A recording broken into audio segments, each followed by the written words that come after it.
What we really needed on this campus and what we were lacking was a design lab, a place for our students and faculty and physicians and nurses to really unleash their creativity and to apply their imagination to solving problems. And as Bon and I became better acquainted and I became familiar with his work, I observed that he's growing his student base. It went from 15 students to 30 students, and then he had 45 students and no space. We looked all around campus and we ended up in the Second Federal Reserve Bank, where there is a huge, massive vault. So the first semi-official thing that we did to get the vault off the ground was to get some permissions, beginning with John Acarius, who from the very beginning wanted to do something really special with the space downstairs, with the vault. And so once we got those permissions, we put these signs up in the hallway leading to the vault and claimed that as our space. We put them up in the entranceway, we put them up near the mailroom, we put them up in the space. We kind of put people on notice that there's something going on here.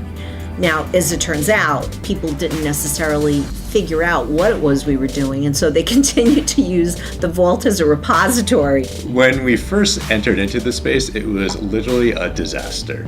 It was a graveyard of garbage. There was old, abandoned medical equipment, storage and trash and things that needed to go someplace else and nobody knew where. And that eventually turned into the Health Design Lab.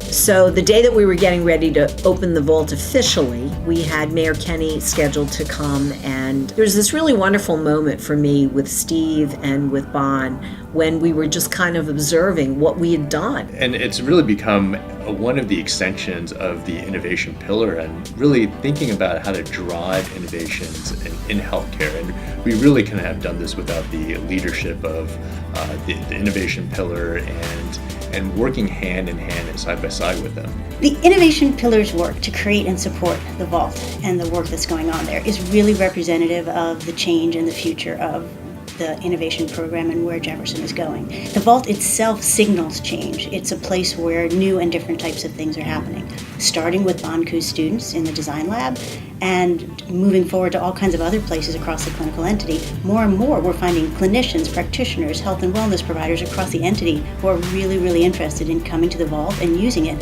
to make solutions for their patients and to see that happen. When you compare what we cut the ribbon on that day to what is currently in the vault, it's really become this hub of activity, this nexus for people wanting to think about creating new prototypes for medical devices. It continues to evolve, and that's because Bon and Rob and a lot of the people that he works with are continuing to figure out new iterations that are meaningful for Jefferson, for the enterprise, and for innovation. Dr. Klasko has said that 21st century solutions are going to happen in this historic vault, and I totally think he's right. The work that we're doing here is creating new technologies that are writing the history of the future of medicine today.